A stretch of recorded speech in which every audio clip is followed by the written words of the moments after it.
Welcome back to the Pine Room, everybody. Two very special guests today out of Norma. Norma? Yeah, Norma, the lunch lady. Oh. Out of Norman, Oklahoma, Mr. Jake and Nate Roberts. You guys want to start out with a serious or fun question? Let's do fun. Yeah, fun's cool. You're in a zombie apocalypse. You're stuck in one house in Oklahoma. What are you guys using to protect yourselves? You get one weapon. Is a gun on the table? It has to be something creative. You can't use a gun. Okay. Zombie apocalypse, Norman, Oklahoma. And you guys have been saying how flat it is there. I'd be worried that the tornado is just Like going a to wipe machete. everything out. I feel like a machete would. I'm taking a machete because they would get too close to you. Yeah. Like they would be able to grab you. Can you get access to any weapon? Yeah, any weapon. Like You're a blowtorch? Yeah, you just can't use a gun though. Blowtorch would be good. Yeah, blowtorch. Give me a Blowtorch would be sword. good. I think like a katana, like a long. Yes, sword. I agree. Like Give me be a able- give me a be able to sword. get them out. But Yeah, like maybe not a let them touch flamethrower. me. Yeah. Don't let them Good. touch me. Yeah. Good. All right, well, fellas, welcome to Wheeling. How's the trip been so far? It's been good so far. Yeah, enjoying it. Got to Carlos last night, straight from the airport. It's always Straight good. first stop. Didn't even make it to the house yet. Had to stop at DeCarlo's. Patsy's in Elm Grove. Yeah, it's actually Shout it's out. Patsy's Patsy's Pizza. in It's a Elm Grove. must. It's a must. It's- But Fantastic. When they said you guys got in the car and nobody spoke a word, it was just straight to the face. Silence. Nobody said anything. 20 slices gone in a matter of seconds. I can't believe you only went with 20. It was 7. Jeez, I figured Because you guys would there was food at the house, so. Oh, you didn't So want to we overdo didn't it. wanna overdo Everybody it. went Yeah. like We're going 3. to Carlos again tonight, right? I don't know. It's going to be That's up what to the rumor was. their mother. I know. What would you two say is the biggest difference so far between Wheeling and Norman?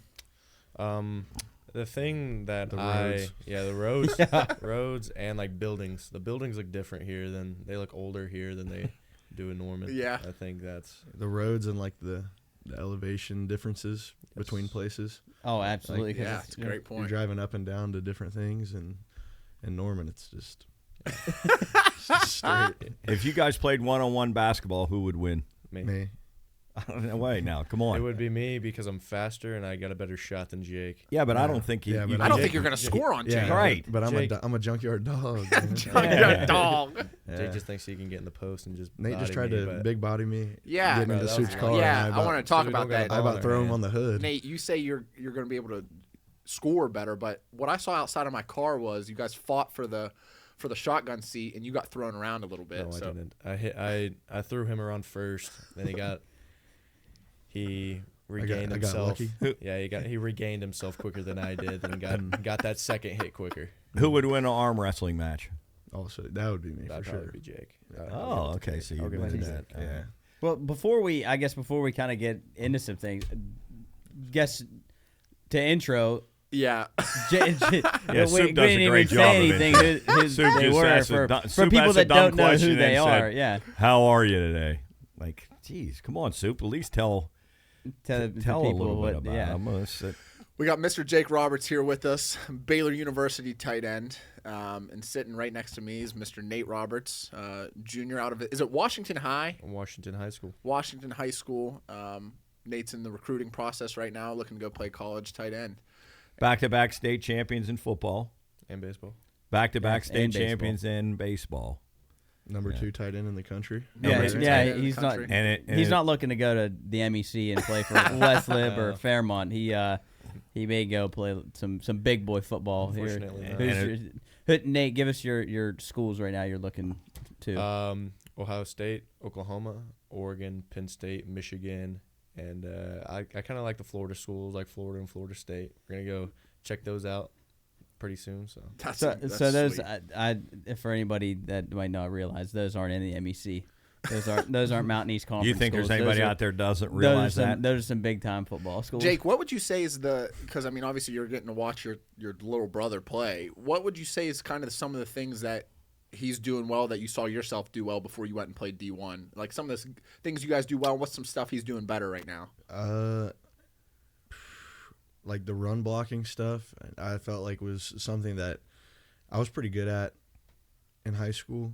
I don't know. I think Nate just plays hard, and I think that's like the biggest thing. I think like you have the kind of like grit and tenacity And I see that, and that's kind of how I play. And I feel like Nate's better than I was at that time after the catch. Like when Nate gets the ball, it's like, I mean, he hurdled a guy and took it 60 yards in the state championship. What do you guys have any similarities in your game? I mean, obviously you're both tight ends. Like you're kind of built the same. But do you play the same way, or did you play the same way? Yeah, I think I played. I don't know. We just get used differently than in high school. It's different. The system I was in didn't feature the tight end nearly as much as what Nate's doing right now, which is good for him, and it made me get better at things that I might have not been able to when I was in high school. But I feel like we're really similar players. We definitely got differently. Yeah, definitely got used differently. I watched Jake's film not too long ago. He was definitely more of like the H-back and like blocking type tight end in high school, just because I think they were a mainly run offense. But Jake he loved the wheel route when he was in high school. But when Jake did catch the ball, it was definitely like a. Do you think game. if you would have went to Washington, you would have got more exposure? Oh yeah, definitely. I would have got used a lot better, probably. And I mean, like I said though, it was all part of the plan and all part of the process. I mean, I was able to work on things and play against good competition, and then I was able to, showcase the stuff that I didn't get to as much in high school. Once I got to college, I was able to showcase that stuff, that other part of my game, and now I feel like I'm a pretty complete player. And yeah, absolutely. I think one of the coolest things too is like when we were playing college baseball, like Jarrett would always say, like, I got this cousin, like tight end, and we would always kind of like put it on the back burner, right? Yeah. And then when you started to ball out at North Texas, and we'd have the games up on at the Pine Yeah. Room and everything, I thought that was so sick. Yeah, definitely a little different path for me out of high school than what Nate's going to be going through, but it's all. Nate, what has that process been for like? it. Is it kind of nice having an older brother that you know has been through a little bit of it and you can kind of ask questions about? What's your support system been like in the whole recruiting process? Yeah, it's been great, especially with Jake already being through it. I think it helps my parents even more than it helps me.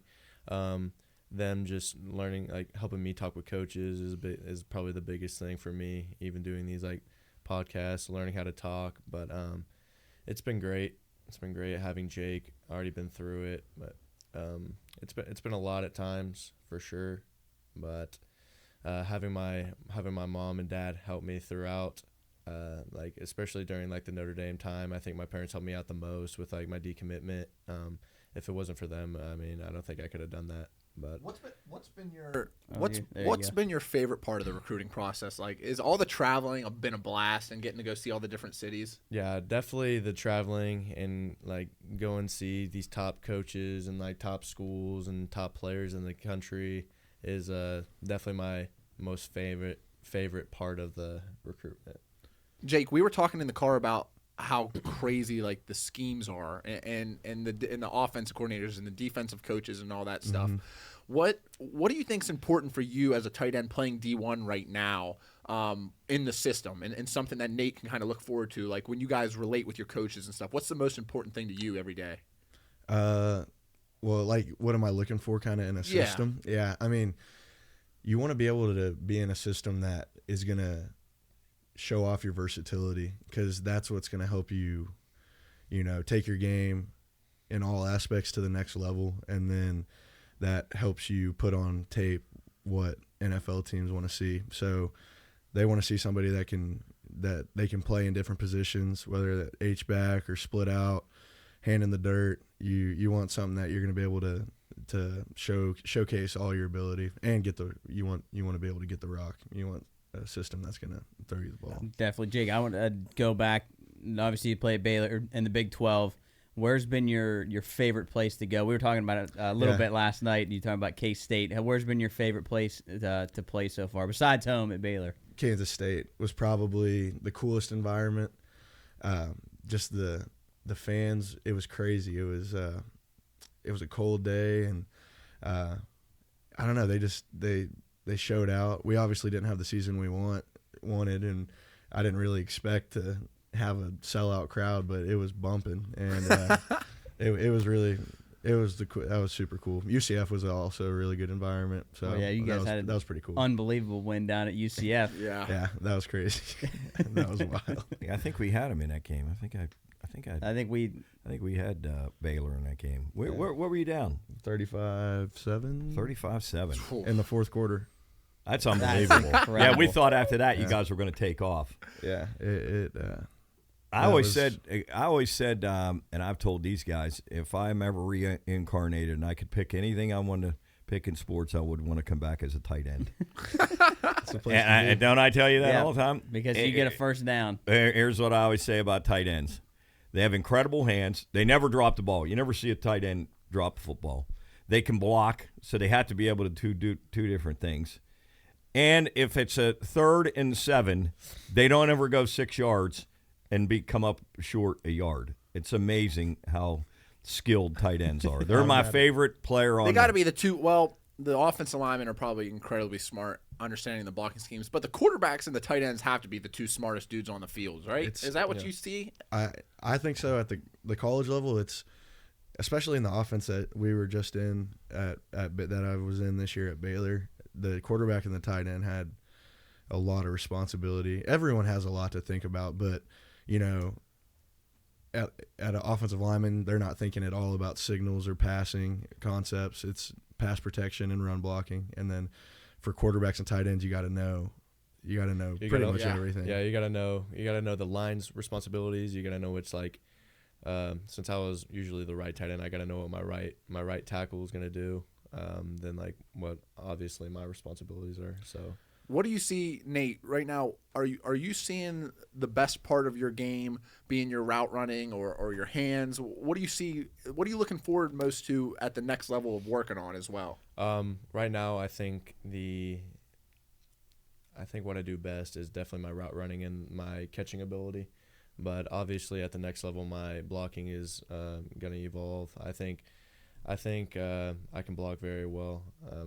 A lot of tight ends at my age are usually only like the pass runners, but I think a big thing that complements my game is the ability of me blocking and put my hand in the dirt and split out and at the H-back position, being able to do all those at my age. I think that's what helps me out the most. Jake, who's your favorite NFL tight end, playing now or has played? Well, has played was Gronk. That was my favorite. Yeah, I wore 87, and I'd still wear 87 if I could right now. But love Gronk. He's awesome. And playing now, I like George Kittle. He's a badass, and he's from Norman. So he's a badass. Yeah, good dude. Same high school he you went to? Norman High. Norman High, baby. So Nate, who's same? I was gonna say George Kittle. Yep, he's a stud. What's Kittle do? Good dude too. Yeah. What's Kittle do so well that you guys are like, this guy separates himself from? He blocks. He blocks. Yeah, yeah. I think a lot of people think like Travis Kelce's obviously probably like the best tight end, but like he only route runs. Like he doesn't. You don't see him blocking a lot. Yeah, George Kittle. You don't see him just blocking throws dudes. Kittle's so fun to watch when he's just throwing people. Like we were talking about earlier, he just plays hard. Yeah, like his energy's awesome. His personality seems. He's quick too. He's a lovable guy. And don't you guys feel like? Obviously, I don't know this. I'm not anywhere near. Didn't play football, but if you're out there blocking on 70-80% of the snaps, don't you think your quarterback or your offensive coordinator is going to be more susceptible to get you guys the ball? Like, hey, let's call this guy's number up. You know what I mean? Get you 5, 6, 7 catches a game because of that. I think so. The biggest thing that my coaches told me this season was, like, blocking is going to get you way more open. Mm-hmm. I think that's like, if you can't block, then you're not going to get open. Because then they'll just expect you just to route run. But definitely, like in the playoffs, we were like, run the ball beginning of the game. Make sure that they know that we're going to run the ball right down their throat. Then we'll worry about passing. That's especially at tight end. I think when you're blocking well, it just opens you up in the pass game. Play action game becomes open. That's a big part of what we did at Baylor this year. And when they're not just expecting you to run down the field, it's going to be a lot better. And and it helps both parts of your game. This is one of my. This is kind of a on the other spectrum here. This is one of my favorite questions to ask a football player because I never played. I played 1 year of flag football, and I've asked him before. I've asked my friends that have played football. What, if you can remember, what is the hardest you've ever been hit or that you have hit someone? Jake, I'll start with you. Ooh, it's a tough question, but I absolutely love this question. Go to Nate first. All right, Nate. I think I gotta say this season, state championship game, second play of the game. It was a Y seam right down the middle, caught it. Then that safety saw me catch it. Then he was full speed and hit me right in the chest. Dude was on my back trying to take me down, but luckily I was able to catch my feet and run for like the 85-yard touchdown. So that was the hardest you've been hit? Broke my helmet, had to change my helmet. I started feeling it second half. I actually saw that. I saw the video. The hardest you've ever been hit, you scored a touchdown. An 85-yard touchdown. Yeah, it was incredible. I was in the end zone. So I long snap and short snap for our team. So I'm ready to strap up. So I felt something wrong with my helmet. So I tried to strap up, then I ripped I ripped my thing off, and I'm like, shoot, I'm gonna have to change my whole helmet. So it's like I had my our trainer had to do some surgery on my helmet, fix me up. So wow, because I saw the video and I didn't even realize you got hit that hard. I was like delusional when running for a little bit, and I was like, shoot, I'm back. Can you recount you hitting anybody hard? Because did you play any defense? I played defense. Probably last year's state championship game. We were in a turbo set with me and our other tight end out there. It was just try to get at the quarterback as fast as possible. So we're not worried about anything else. Just full speed right in the quarterback's rib. And he was struggling, but I think that was the hardest I hit. I love that question. Yeah. For me, probably I remember the La Tech game last year. I ran like a little crossing route in the middle and dove for the ball, and the safety just boom right in the head. That was pretty bad. Lights go out for a little bit. It was bad. Did he get tossed? No, he didn't get tossed. They didn't. I don't know how it wasn't targeting, but then some of the hardest hits I've taken were I'm on the punt shield. Yeah. Oh, so boy. I'm the personal protector for the punter basically, and in the FIU game last year I got hit so hard. Well, it was such a hard collision that my face mask bent on the top bar. It's a different world. Yeah. So they say every time you guys get tackled, I mean, this is for everyone catching the ball, it's like a mini car crash when you guys are getting hit. I mean, that's you wake up the day after a game and it feels like you were in a car wreck. It was pretty bad. I can't. All right. I'm glad I played baseball. Nate, really important question here. Very important. You went to a lot of schools. Well, I know both of you have girlfriends. A lot of schools, a lot of campuses. Who had the best looking women? I know I got a girlfriend. But, I know. I'm she just saying the best She won't looking. watch Yeah. Okay, but definitely like the southern schools. I think Texas A&M.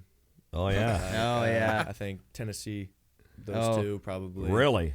At Tennessee, I was early in my recruiting process. It was like my third offer. I was actually focused on football, but at Texas A&M, I was older. I was like, let's check out the chicks. And That's an important part of the recruiting process. It really is though. You can't go to a school that doesn't party and doesn't have hot chicks. It's that's kind of what you gotta. It's kind of what you gotta look into. Looking at the important things. Exactly. How was Ohio State? They I'm sure that they party it's Ohio. there. It's Ohio. Doc George didn't like to hear that. It's not horrible. What's going on out there out west when you went to Eugene? What? Oh, girls with armpit hair. What they have? Girls with blue armpit hair. And beards. Oh, it's different. It's definitely Tattoos. different. From the South, bunch of cargo pants, old school. It's an old school feel out there, vintage, kind of feel out there. But it was probably the best looking campus, right? That you've been to. It was beautiful. Coming in on the plane, you can look over and the trees are all different colors. The nature. I think the nature was beautiful. That's what everyone says and wants to go to Oregon for is the hiking and stuff like that. I can agree with that. It's amazing. It really is amazing. But the facilities were great, coaches were great, but I had a great time in Eugene. Did they hook you up with that hoodie? Yeah. They probably hooked you up with a lot of stuff, I'm sure. So they got like a Nike store in Portland, like employees only, or like so like everything's 60% off. So like, or like 50% off. So we got everything like half off. Sweet. I was gonna that's sort of a segue into my next question. So you both have been through the recruiting process. You both, for a lack of better terms, had your rear ends kissed by people wanting you to come. Yes. What is the biggest? What is the biggest? Like farce, like lie that coaches tell you that you're like, oh, really? I mean, that's really. I don't know if it's a lie I'm looking for, but like, what's the cliche? Probably. Yeah. If you come here, you're gonna play right away. Okay. That's we what I need you, man. That's it. That's exactly what I was looking for. Yeah. Like, what else? Is there anything else that? Probably like you're the only guy we're recruiting. Yeah, you're the only guy we're talking to. Yeah. Yeah, pretty much everything they say. Yeah. I mean, It has, like a car salesman. literally, you gotta look through it. I think that was the biggest thing that in my early process, like I was believing everything that I was hearing. It's like you gotta look through. I guess what I'm getting. Can you tell a genuine coach when you meet him as opposed to a guy who's totally fake and all they want you're just sort of a number to them? Like everyone says that they're gonna be like 100% for real with you, but I can tell when like a coach is like lying about something. And you know, like being able to go through it a second time, like in the portal, it was like easier to see through the smoke and mirrors, you know, and kind of see who really built a relationship with you. Oh, that's sweet. Yeah. So Jake, you went into the portal. Once your name hits the portal, then did you start getting calls immediately? Literally, like 10 seconds. What? Like immediately. Wow. My phone. Wow. As soon as my name hit the portal, it was like SMU called me like immediately, and then it was from then on probably 3 days of like. Not even 3, probably more, but like the initial 3 days, like chain phone calls, like call, hang up, next school, call, hang up. Really? Yeah. So like, it was insane. What was the difference? And you mentioned a little bit about this earlier. What was the difference between getting recruited then and like getting recruited right out of high school? See, I kind of got a little like, test run of what Nate's experiencing right now in a 3-week span. Which I think if I had gone to like a place like Washington where my usage was like how Nate's is, it might have been a more similar recruitment process. But I went to North Texas and kind of balled out and made a name for myself. So when I hit the portal, a lot of schools were interested. Was it like, in me. Where did you go visit? I think you said SMU, Arkansas, and Baylor, because the time crunch was so. I could only take 3 officials before I needed to make my decision, and because I got to get enrolled in school and get finished with that. But if I would have taken officials to I would have gone to Oklahoma and Tennessee and Nebraska probably. Those are, and Cal. Those were schools that I'd like to, if I had time like Nate, that I would have wanted to check out. What's the process look like for both of you? Are coaches and schools allowed to call you individually? When you're in the transfer portal in college, and how's it work for you as a 17, 18-year-old in high school? Yeah, they can get my number like through the portal, and they somehow get my number. I don't through the portal, and they're just like, it's just literally just direct, like me and you talking. They just pick up the phone, and then like you'll just get a random number. Yeah. Is it usually the head coach or the tight end coach that calls you? Yeah, it's usually the tight ends coach. Okay. For me, when I was in the portal, it was the tight ends coach. But I know for Nate, it's mainly the tight ends and coach. In high school, you can't have direct contact with them until September 1st of your junior year. Is that right? Oh, wow. Yeah, so wow, I didn't know that. So now it's free reign to call you. Like in the beginning of my recruitment, like I had to call them. Like they can't call me. Like they had to send me like a graphic, like a camp graphic with their number on it to like indicate for me to call them. Oh, wow. So that was the way that they kind of like texted me without actually breaking the rules. But now they can call me whenever. Like it's free game. Like well, let me ask you guys 2 questions. What do you think? Do you guys like the transfer portal? And what do you think of the NIL stuff?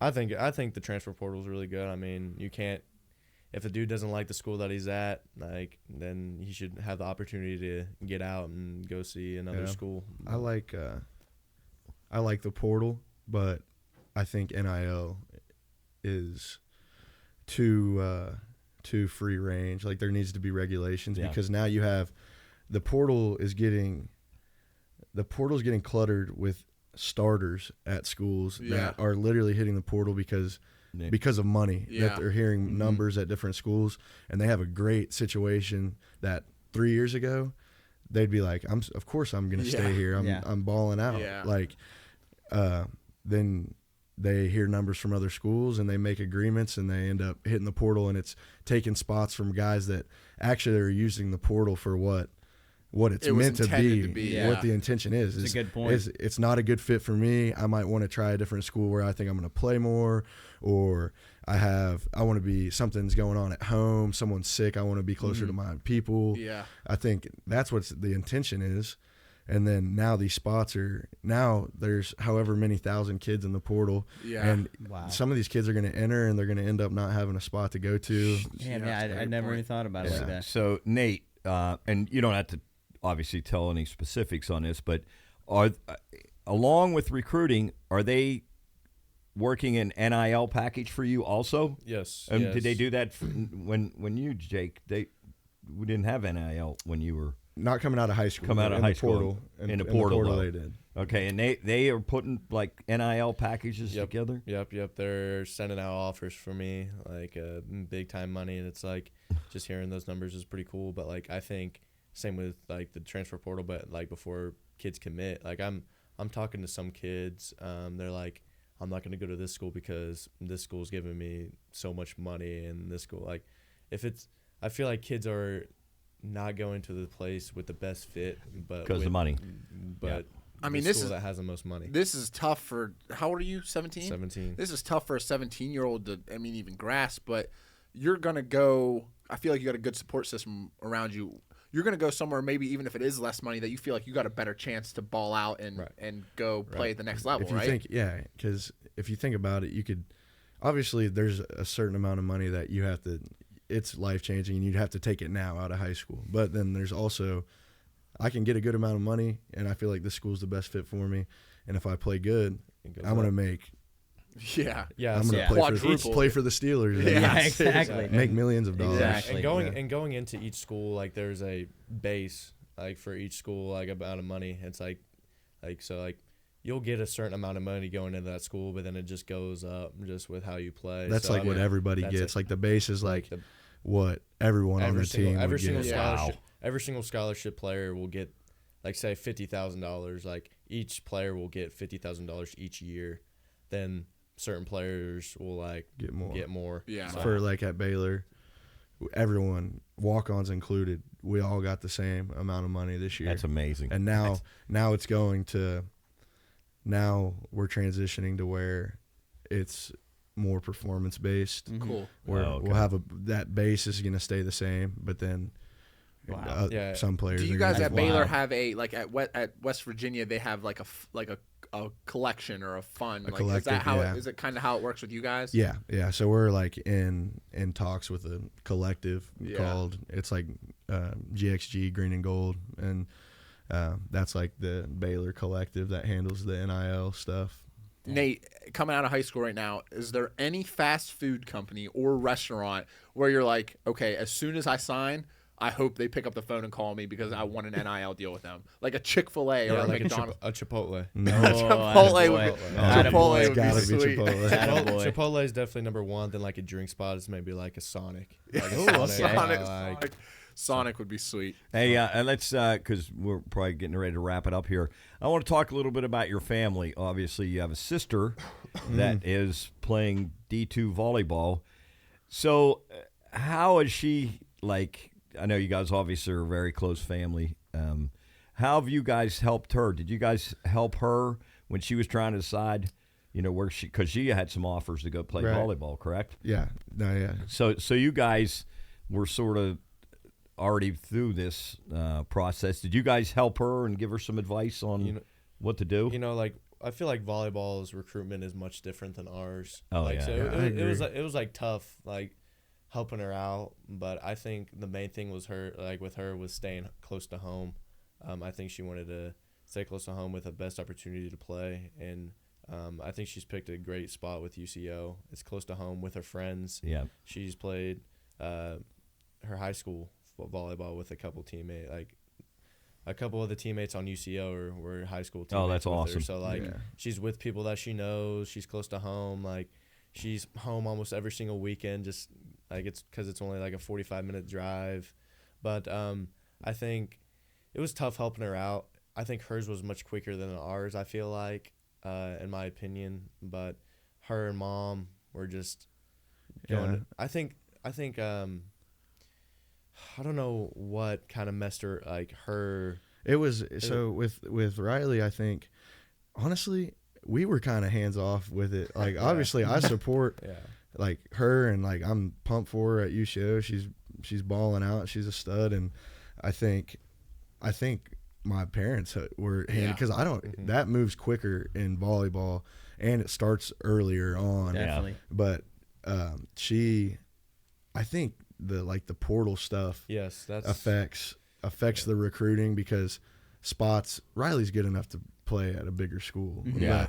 But, and she was talking to some bigger schools. It's just they have you can take a person with 3 years of experience or a high school kid. You're going to take the college kid that's developed and can Definitely. come in and play right Absolutely. away. So 100%. I think that's part of that factors in definitely. But and I I tried to think- help her whenever I could. And each position only takes like the setter probably you only have 2 setters on each, but now like Right. the tight end room you have 6 to 7 Oh, yeah. guys. Yeah, It's we had 9 tight ends. like at it's Baylor. like it's Like, different. there's not It- even 9 people on the court Like, at yeah, one time. yeah, you're right. That's what's nice in our like I have time, like I don't have to rush it. Like there's spots open for me, but I feel like in that volleyball, it's like you got to take that spot Yeah. because there's only like What, legit five, like, 6 spots? Six Like, people it's play at tough. one time. Yeah. It's tough. So let's talk about a little bit about your parents and the craziness, the life they lead, trying to chase you guys all over the United States. How and you guys might not be able to answer this, but how much of a factor in the recruiting for you guys, well, for the coaches recruiting you, was it important that your mom and dad both played Division I sports? Did they look at that as like, oh, the genes passed down and that these guys are going to? Yeah, I think like in my process, like a lot of coaches go like, what's your family like? What's like, do you have siblings? And I'm like, yes, this is a great question. I'm glad they asked me that because I can go. My brother's a D1 athlete, he plays for Baylor. My sister's a D2 athlete, she plays volleyball. Then my parents were playing football and volleyball at Marshall. Like coaches love when you have like good genes and good athletic absolutely. And genes. they want to see your parents. Yeah, and like that's like I think that's a big like the biggest thing is like if you have tall parents and the kid will be tall. Yeah. Like even they see you that's can what grow. I look like that's what I look at in other kids. Like if a kid is like younger and his parents are short, I'm like the kid probably won't be. Oh yeah, Yeah. Like, yeah. And so poor kid. let's go back to your parents. Looks like your dad could still play football. I mean, if something goes sideways at the house and you're getting out of line and he gets pissed off, would you be afraid that he Run the other way. would he take you out? I think I'm getting. well, I could he? wouldn't test it, but I think I'm getting to the point where I could You could take I it. could take it, but Oh. but I also would It'd be not. a battle. Yeah. It wouldn't be a battle. You're gonna I gotta come let out him. bloody. I gotta get a little. I gotta keep working out, and he's got to get a little older. Yeah. And your well, mom, she looks like she could still play volleyball. She probably still could. Mom's doing great. She goes and works out every morning. She probably still could play Like volleyball. like if she walks around the track where we're at school. Like I go out to go to lunch and my mom's just walking around Keeping the an track. eye on you. Yeah, and I'm like, hey mom. She's like, So she went up for a kill in volleyball, and you were on the other side. Would she smash it into your face? No, I'm kill me. Oh, you're blocking it. I'm blocking it. Yeah, well, Hey, your parents have been unbelievable supporters of you guys, and It's without them, unreal. you guys wouldn't be where you are. No Just doubt. because, and I'm sure they've just, whatever you guys felt like in your heart you wanted to do, they backed you the whole way. But I bet there's times when they're like, ugh, man, I don't know. I have a bad feeling about this or this. I'm not. Yeah. I think they help. I think they just help, like, guide us to, like, give us all the information we need and then let us make the decision that we want to make, take all factors into consideration. And they've been awesome about that. It's no, like, pressure, and it really truly feels like every decision I made, it's been like my decision. That's like really cool. It's what I want. Yeah. So. Well, I think they've had an absolute blast following you guys. Obviously, A lot of high gas school.